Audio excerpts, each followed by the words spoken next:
Good morning all of you.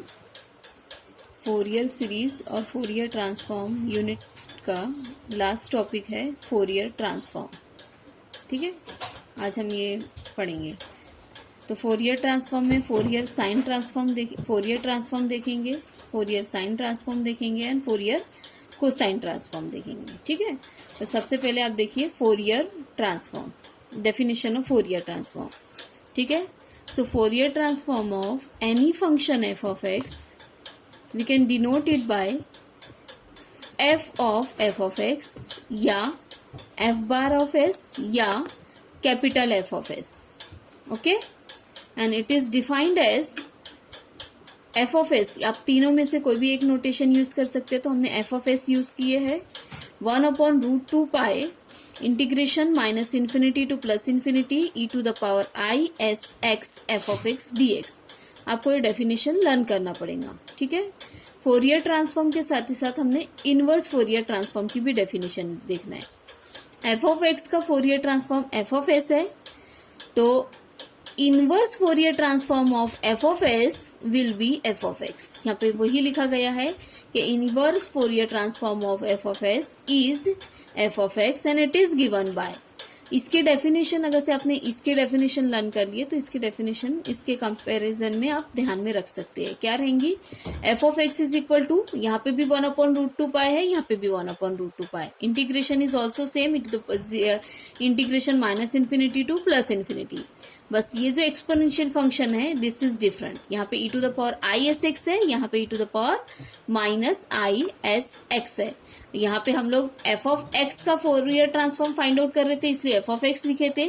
यहाँ f of s का inverse Fourier transform find out कर रहे हैं, इसलिए हम लोग यहाँ पे f of s लिखेंगे। ठीक है, तो this is the definition of inverse Fourier transform and this is the Fourier transform definition. Now will C Fourier sine transform and Fourier cosine transform.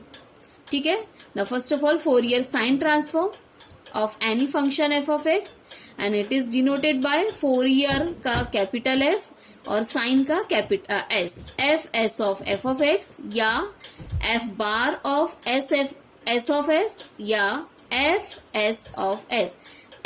this s stands for sine transform। ठीक है, and this s is a parameter। ये दोनों जो s है वो parameter है। ठीक है, तो इसके डेफिनेशन जैसे यहाँ पे हमने फोरियर ट्रांसफॉर्म की डेफिनेशन लिखे थे 1/√2 pi integration -∞ to +∞ e to the power ISX f of x dx। यहाँ पे आएगा इसके बदले में √2/पाई, इंटीग्रेशन बनेगा 0 to ∞। यहाँ रहेगा sin sx f of x dx। ऐसा f of x dx वैसे ही रहेगा, यहाँ पे रहेगा sin sx। देखिए इंटीग्रेशन की लिमिट रहेंगी 0 to ∞ और ये रहेगा √2/पाई। This is nothing but Fourier sine transform. If you want to write the Fourier cosine transform of any function f of x, तो f of x का फोरियर कोसाइन ट्रांसफॉर्म में लिखेंगे fc of f of x। This c will stand for cosine transform. f bar c of s, fc of s, here it is. देखिए आप definition will be same. fc of s is equal to √2/पाई integration 0 to ∞ f of x, यहाँ पे sin sx है, यहाँ पे cosine sx आएगा dx। This is Fourier cosine transform, this is Fourier sine transform. Now inverse Fourier sine transform of this f s of s is f of x and it is given by f of x is equal to √2/पाई integration 0 to ∞। यहाँ पे f of x रहता है, यहाँ पे Fourier sine transform of s रहेगा f s of s sin sx dx। Same is here, इसका inverse transform रहेगा f of x and f of x is given by √2/पाई integration 0 to ∞ Fourier cosine transform cos sx dx। ठीक है, this is all about the definition. Now will see the question based on Fourier transform or Fourier sine transform or Fourier cosine transform. You have to remember one thing: if the function is even function, then instead of finding the Fourier transform, we can find the Fourier cosine transform. And if the function is odd, so instead of finding the Fourier transform, we can find Fourier sine transform. You have to remember this thing. Function अगर से even है तो Fourier transform find out करने को कहा है आपको, तो आप Fourier cosine transform find out करिए, आंसर विल सेम. अब फंक्शन ऑड है तो साइन ट्रांसफॉर्म फाइंड आउट करेंगे आप. ठीक है, let's see the question. Now see the question. Find Fourier transform of f of x. f of x is equal to 1 है, 0 है. 1 is for mod of x less than 1. 1 is for mod of x less than 1. 0 is for mod of x greater than 1. ठीक है. And you also you have to find the integration 0 to infinity sin x upon x dx.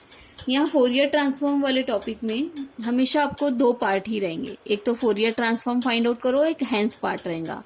Hence part जो हम find out करेंगे वो उसी Fourier transform के inverse से करेंगे. ठीक है. अब आप देखिए यहाँ पे आपको फोरियर ट्रांसफॉर्म फाइंड आउट करने को कहा. हमने कहा था अगर से आपका फंक्शन इवन है तो आप फोरियर ट्रांसफॉर्म फाइंड आउट करने की बजाय आप Fourier cosine transform find out करेंगे. तो सी हियर, यहाँ हमारा फंक्शन जो है एफ ऑफ एक्स 1 है और 0 है. कांस्टेंट फंक्शन है. कांस्टेंट फंक्शन को कोई चेक करने की जरूरत नहीं रहती. It is obviously a even function.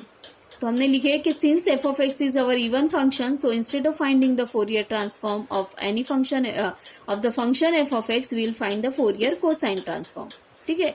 So Fourier cosine transform की डेफिनेशन हमने पहले लिखी है. Fourier cosine transform is given by integration under root of 2 upon pi integration 0 to infinity f of x cos s x d x. ठीक है.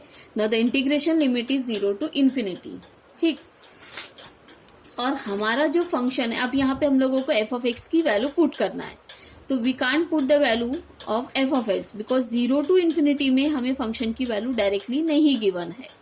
हमें given है कि एफ ऑफ एक्स की वैल्यू 1 है और 0 है. 1 जो वैल्यू है वो mod of x less than 1 के लिए है और 0 जो वैल्यू है वो mod of x greater than 1 के लिए. ठीक है.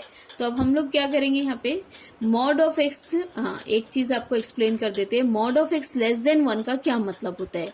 Mod of x less than 1 means x lies between -1 to 1. यहाँ पे मैंने आपको पूरा बताया है, आप ये देख सकते हैं. ये एक्स एक्सिस है और ये आपका वाई एक्सिस है. यहाँ -1 है और यहाँ 1 है. So mod of x less than 1 means x lies between -1 to 1. This can be written like this also. अगर से ये स्ट्रिक्टली लेस देन है तो अभी हम लोग स्ट्रिक्टली लेस देन लिखेंगे लाइक दिस. ठीक है. अब mod of x greater than 1 means यहाँ पे माइनस इन्फिनिटी होता है. All of you know, -minus infinity to -1 और 1 to इन्फिनिटी, ये जो दो है ये mod of x greater than 1 के है. ठीक है.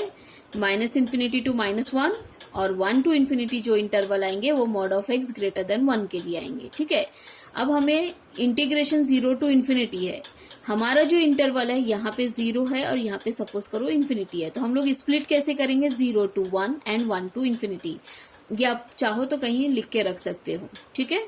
तो हमारा इंटरवल स्प्लिट हो रहा है 0 to 1 एंड 1 to इन्फिनिटी. अब 0 to 1 ये है, मतलब mod of x less than 1. अब आप देख सकते हैं mod of x less than 1 के लिए फंक्शन की वैल्यू 1 है, तो हियर विल पुट 1. और 1 to इन्फिनिटी ये इंटरवल आता है, ये इंटरवल मतलब ये, और आपको हमने कहा था यहाँ पे इन फंक्शन की वैल्यू है 0, तो विल पुट एट 0. ठीक है. अब cos एस एक्स का हम इंटीग्रेशन करेंगे. cos एस एक्स का इंटीग्रेशन होता है sin S x upon x. यहाँ पे ध्यान देंगे आपको x के रिस्पेक्ट में इंटीग्रेशन है तो cos का इंटीग्रेशन sin एस एक्स होता है और डिस्टर्बिंग फंक्शन अपॉन में s आएगा बिटवीन द लिमिट 0 to 1. अब x की जगह 1 और x की जगह 0 पुट करेंगे तो यहाँ पे 1 पुट करेंगे तो sin s अपॉन s आएगा. 0 पुट करेंगे तो sin 0 0 होता है तो इट विल बी 0. ठीक है. तो our answer, our Fourier transform is sin s upon s. ठीक है. तो ये हो गया हमारा फोरियर ट्रांसफॉर्म पहला पार्ट. अब हमें हैंस पार्ट फाइंड आउट करना है. आई हैव टोल्ड यू कि सेकेंड पार्ट के लिए इसी फोरियर ट्रांसफॉर्म रहे तो उसका इनवर्स, फोरियर कोसाइन रहे तो उसका इनवर्स, फोरियर साइन रहे तो उसका इनवर्स, उसके इनवर्स से हमें ये सेकेंड पार्ट मिलेगा. ठीक है. तो हमने फोरियर कोसाइन ट्रांसफॉर्म यूज करे थे तो फोरियर कोसाइन ट्रांसफॉर्म का इनवर्स का फॉर्मूला अब हम लिखेंगे. देखिए यहाँ पे फोरियर कोसाइन ट्रांसफॉर्म का इनवर्स का फॉर्मूला है. This is the formula to determine the inverse Fourier cosine transform. ठीक है, तो ये हमारा f of x is equal to होता है। अब इसकी वैल्यू हमने फाइंड आउट कर चुके हैं, तो ये हम यहाँ पे सब्सिट्यूट कर देंगे। Root get cancel, so it is 2/पाई। ठीक है, अब ये देखिए यहाँ पे, यहाँ एफ ऑफ एक्स है, एफ ऑफ एक्स की वैल्यू आप ऊपर देखिए यहाँ पे हमें गिवन है, एक है 1 और 0, और ये इस इंटरवल के लिए। तो आगे आप देखिए कंटिन्यूशन में हमने करे क्या है, ये हमारा एज इट इज है, यहाँ पे हमने 1 और 0 पुट कर दिया। ये एफ ऑफ एक्स की ये वैल्यू है बेटा, ये हमारा इतना कैलकुलेशन यहाँ पे था, हमने एफ ऑफ एक्स की वैल्यू गिवन एक्सप्रेशन से यहाँ पे पुट कर दी है। ठीक है, तो ये हमें आ गया है। ठीक, अब देखिए हम आगे क्या करेंगे, हमें जो प्रूफ करना है वो देखिए आप, integration 0 to ∞ sin x/x dx। ठीक है, अब आप देखिए इस एक्सप्रेशन से ये एक्सप्रेशन हमें चाहिए। ठीक है, तो हम क्या करेंगे, ये हमारा एफ ऑफ एक्स है बेटा, ये एफ ऑफ एक्स की वैल्यू हमने यहाँ पे सब्सिट्यूट कर दी है। तो अब आप इसको थोड़ी देर के लिए भूल भी जाएंगे तो भी कोई फर्क नहीं पड़ता। ठीक है, हमारे सामने इस तरीके से है। ठीक, यहाँ हमें ये एक्सप्रेशन चाहिए इस एक्सप्रेशन से। अब ध्यान से देखिए कि हियर ये हमको कॉस नहीं चाहिए, तो what we can do, we can put x is equal to 0, I am saying x, और यू कैन से कि x इज इक्वल टू 0 यहाँ पे पुट करते हैं, तो ये बनेगा 2/पाई 0 to ∞ sine s upon s as it is रहेगा, x 0 पुट करने से ये बन जाएगा 1, और ये बनेगा ds। अब राइट हैंड साइड की value x is equal to 0 पे क्या होंगी। ठीक है, ये क्वेश्चन है। तो ये जो इंटरवल है बेटा, हमने पहले ही आपको बताया था, यहाँ पे देखिए ये जो इंटरवल है इसमें 0 नहीं आता है। ये इंटरवल देखिए आप ध्यान से, इसमें 0 नहीं आता है, ये वाला इंटरवल और ये वाला इंटरवल है। ठीक है, तो x इज इक्वल टू 0 यहाँ पे आता है, देखिए आप -1 to +1 इसी इंटरवल में आता है। आई हैव टोल्ड यू कि mod of x less than 1 means this.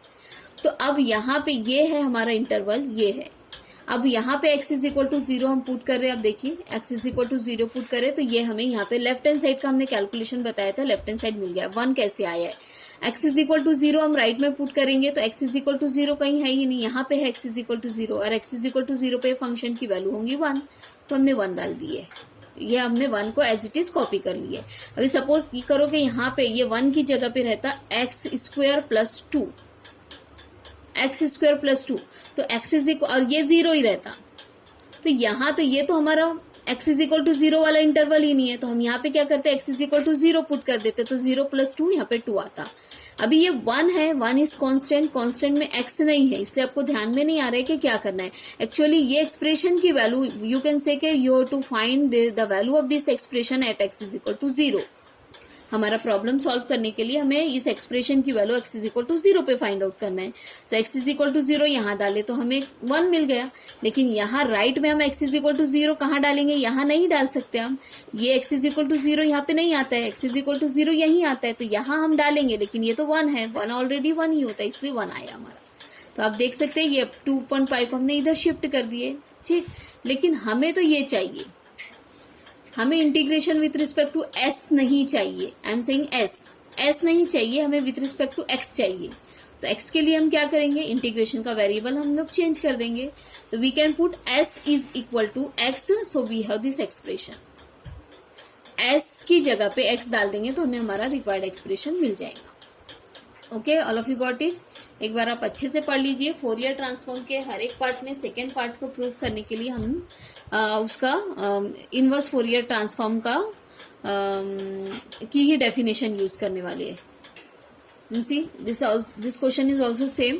In short बताते हैं आपको, ये क्वेश्चन है आपका, ये mod of x less than और इक्वल टू 1 है, मतलब यहाँ this means x lies between -1 to +1, और ये आपको हमने ये जो बताया है वही है, इधर वाला और इधर वाला, मतलब ये जो है हमारा, ये जो है mod of x greater than 1 है। तो यहाँ पे हमारे फंक्शन की वैल्यू 0 है, यहाँ हमारे फंक्शन की वैल्यू -1 to 1 में 1 - x स्क्वायर है। अब आप देखिए f of x is equal to 1 - x square, it is also an even function. So instead of finding Fourier transform, हम इस पर्टिकुलर प्रॉब्लम को फोरियर कोसाइन ट्रांसफॉर्म की डेफिनेशन से यूज करने वाले हैं। देखते हैं, हम आपको बता रहे, एक सेकेंड देखिए। Fourier transform F of x given है और हैंस पार्ट भी है, तो पहले पार्ट में फोरियर ट्रांसफॉर्म, दूसरे पार्ट में उसी के इनवर्स से हमारा प्रॉब्लम सॉल्व होगा। तो हमने लिखे since the function is even, so instead of finding the Fourier transform of f of x we will find the Fourier cosine transform. Now this is the definition, integration 0 to infinity f of x cos sx dx. Again the same thing, 0 to infinity है तो हम लोग इसको split करेंगे, एक तो 0 to 1 और 1 to infinity. Question का इंटरवल जो हमारे पिछले क्वेश्चन के समान ही है, इसलिए हमने इसी में स्प्लिट करे 0 to 1 and 1 to infinity. 0 to 1 हमारा यहाँ आएगा, mod of x less than 1 का मतलब हमने आपको बताया था -1 less than x less than 1 होता है. ठीक है, आपको ये ध्यान में रखना पड़ेगा. तो 0 to 1 क्या है, ये वाला इंटरवल है. 0 to 1 में हमारे फंक्शन की वैल्यू है 1 माइनस एक्स स्क्वायर, यहाँ पुट कर दिए. यहाँ हमारे फंक्शन की वैल्यू है देखो 0, हमने यहाँ पे 0 पुट कर दिए. Now will integrate this. तो हमें सीरीज वाला इंटीग्रेशन बाय पार्ट्स करना पड़ेगा. सीरीज वाला integration by parts, first function as it is, cos का इंटीग्रेशन होता है sine s x upon s, फिर माइनस साइन डालते हैं. अब इसका डिफरेंशिएशन होगा -2x, तो ये लिखा गया एक ब्रैकेट में -2x, और इसका इंटीग्रेशन होगा minus cos s x upon S, तो ये this will become S square. Again यहाँ पे माइनस था, अब हम लोग प्लस डालेंगे, इसका डिफरेंशिएशन -2 होगा और इसका इंटीग्रेशन होगा sine s x upon s, so this will become s cube. ठीक है, between the corresponding limit 0 to 1. Now will put the limit 0 and 1. ठीक है, चलिए सबसे पहले 1 पुट करते हैं. 1 यहाँ पे पुट करने से दिस विल बिकम 0, तो आगे बढ़ जाएंगे हम लोग. यहाँ पे आएंगे minus minus and minus is minus, 3 minus है तो माइनस हो जाएगा. यहाँ 1 डालेंगे तो ये बनेगा 2 अपॉन एस स्क्वायर, और cos S into 1 is cos S. अब देख सकते हैं यहाँ पे फिर से हम लोग आगे बढ़ेंगे. यहाँ पे भी 1 डालना है हमें, तो देखिए माइनस माइनस प्लस 2, ये 2 लिखा है, ये एस क्यूब लिखा है, साइन एस बनेगा क्योंकि यहाँ पे बन गया 1. अब 0 डालना है हमको, यहाँ पे हम 0 डालेंगे तो दिस विल बी 0. यहाँ 0 डालेंगे तो ये टर्म ही 0 हो जाएगा, यहाँ पे भी 0 डालने से 0 आ जाएगा. लोअर लिमिट के लिए तीनों टर्म 0 आ रहा है. चलिए अब हम लोग आगे बढ़ जाते हैं. ठीक है, यहाँ पे हमने क्या किए है, 2 को हमने आउट करे है. ऐसा कोई हार्ड एंड फास्ट रूल नहीं है कि आपको 2 को आउट ही करना है, हमने 2 को आउट कर दिए है. तो ये बना है minus cos s upon s square, या बना है sine s upon s cube. अभी हम लोग इसका एस स्क्वायर और एस क्यूब का एलसीएम लेंगे तो एस क्यूब बनता है. ठीक है, एस क्यूब बनता है, तो यहाँ पे आगे आ जाएगा. अब ये न्यूमरेटर आपको लिखना नहीं आता बहुत सारे लोगों को. एस क्यूब एलसीएम है, तो अब न्यूमरेटर लिखना है तो एस क्यूब से दोनों को मल्टीप्लाई, यहाँ पे भी एस क्यूब से मल्टीप्लाई करिए, यहाँ पे भी एस क्यूब से. यहाँ एस क्यूब से मल्टीप्लाई करेंगे तो एस स्क्वायर गेट कैंसल, तो माइनस एस कॉस एस आएगा, तो ये हमने लिखे है माइनस एस कॉस एस. यहाँ एस क्यूब लिखने से एस क्यूब कैंसल, तो साइन एस आएगा. तो प्लस वाली टर्म को पहले लिखे हमने, माइनस वाली टर्म को बाद में लिखे. ठीक है, तो ये है हमारा calculation, sine s minus s. ठीक है, अब आगे ये आपको करना है तो ठीक है, अदरवाइज यहाँ पे इतना भी चलता है. आपको ये स्टेप भी चलती है और ये स्टेप भी चलती है. यहाँ पे सिर्फ इतना ही किया गया है कि 2 से डिवाइड एंड मल्टीप्लाई किया गया है. ठीक है, तो 2 तो ये 2 यहाँ पे √2 तो यहाँ पे आ गया, और ये 2 इंटू 2 4 होता है, 4 बाहर निकल गया है रूट के, तो 2 बना है, और 2 इंटू 2 इज 4. इतना कॉम्प्लिकेट कैलकुलेशन अगर से जमता है तो इट्स ऑल राइट, अदरवाइज आप इसी को ही कंटिन्यू कर दीजिए, आपका आंसर सेम आएगा आगे. तो अभी ये हम आपको बता देते हैं 2 और ये √2 अपॉन पाई का कैलकुलेशन 2 से डिवाइड एंड मल्टीप्लाई किया गया, तो 2 इंटू 2 4 होता है, 4 बाहर निकलेगा रूट से तो 2 बनता है, और ये आता है 1/2 पाई, तो ये बन रहा है 4 अपॉन इस तरीके से. ठीक है, आप देख सकते हैं. चलिए ये हमारा हो गया फोरियर ट्रांसफॉर्म. अब inverse Fourier transform, hence part के लिए इनवर्स फोरियर ट्रांसफॉर्म हमने इसके पहले भी आपको बताया था. तो ये है इनवर्स फोरियर ट्रांसफॉर्म की डेफिनेशन. यहाँ पे फिर हम ऊपर की वैल्यू को यहाँ पे सब्स्टिट्यूट कर देंगे. आगे हमारा ये √2 get cancel, so 4 upon pi आएगा हमारा, 4 अपॉन पाई, और बाकी का ये as it is 4 upon pi को हम बाहर निकाल के बता रहे हैं आपको. ये देखिए f of x is equal to 4 upon pi, और ये चीज हो गई. और ये जो एफ ऑफ एक्स की वैल्यू है हमने यहाँ पे सब्स्टिट्यूट भी कर दी है. आप देख रहे होंगे एफ ऑफ एक्स की वैल्यू क्वेश्चन से हमने सब्स्टिट्यूट कर दी है. ठीक है, अब हमें जो प्रूफ करना है वो आप देखिए. हमें प्रूफ जो करना है वो हम एक पेज पे लिख लेते हैं पहले, फिर पेज टर्न करके बताते हैं. ये है 0 to infinity sine x minus x cos x upon x cube cos x by 2 dx. ये हमें फाइंड आउट करना है, और हमारे सामने है ये एक्सप्रेशन. ठीक है, we want this proof and we have this. थोड़ा सा वेरिएबल के बारे में आपको थोड़ा सा ध्यान रखना पड़ेगा। यहाँ जो x दिख रहा है यहाँ वो आपका s है, लाना हमें ये है बेटा। आगे s और x का प्रॉब्लम तो सॉल्व हो जाएगा, इस पे ध्यान दीजिए कि डिफरेंट क्या है। cos x बाय 2, यहाँ पे है cos sx, मतलब हमें इस एक्सप्रेशन की value x is equal to half पे हम फाइंड आउट कर लेंगे तो हमें हमारा रिक्वायर्ड एक्सप्रेशन मिल जाएगा। और बाद में हम यहाँ पे जहां s दिख रहा है s को x से रिप्लेस कर देंगे तो हमें हमारा मिल जाएगा रिक्वायर्ड एक्सप्रेशन। तो first of all we have to find this value of this expression at x is equal to half. तो हम x is equal to half यहाँ पे रखेंगे, तो आप देखिए x is equal to half रख रहे हैं तो ये कॉपी पेस्ट हो गया, इंटीग्रेशन 0 टू इन्फिनिटी, ये सब हमारा एज इट इज है। यहाँ x की जगह पे हाफ आ गया है, ds बन गया। अब x is equal to half यहाँ रख सकते हैं या यहाँ रख सकते हैं, ध्यान देना पड़ेगा। तो आपको हमने पहले ही बताया ये जो है यहाँ पे हाफ नहीं आ रहा है। अब ध्यान से देखिए, ये वाला इंटरवल जो है ये है, ऊपर वाला इंटरवल ये है और नीचे वाला इंटरवल ये और ये है। तो हमारा हाफ कहाँ पे आता है, यहाँ पे आता है। तो हम x is equal to half यहाँ पे पुट करेंगे तो ये बनेगा 1 माइनस 1/4। हाफ पुट करने से ये बनता है 1/4, दिस विल बी 3/4। ठीक है, अब ये 4/π इधर आ जाएगा तो ये बन जाएगा π/4, तो दिस इज 3π/16। तो ये हमें मिल रहा है, लेकिन हमारे रिक्वायर्ड एक्सप्रेशन में s नहीं है तो s को हम x से रिप्लेस कर देंगे। तो ये देखिए आप, you can write this also, और डायरेक्टली भी आप x की जगह पे s की जगह पे x पुट कर दिए तो भी चलेगा। तो ये है हमारा रिक्वायर्ड एक्सप्रेशन। ठीक है, होप सो कि आपको सभी को अच्छे से समझ में आ गया होगा। This is all about Fourier transform. ठीक है, so we'll stop here. Bye bye, अल्लाह हाफिज।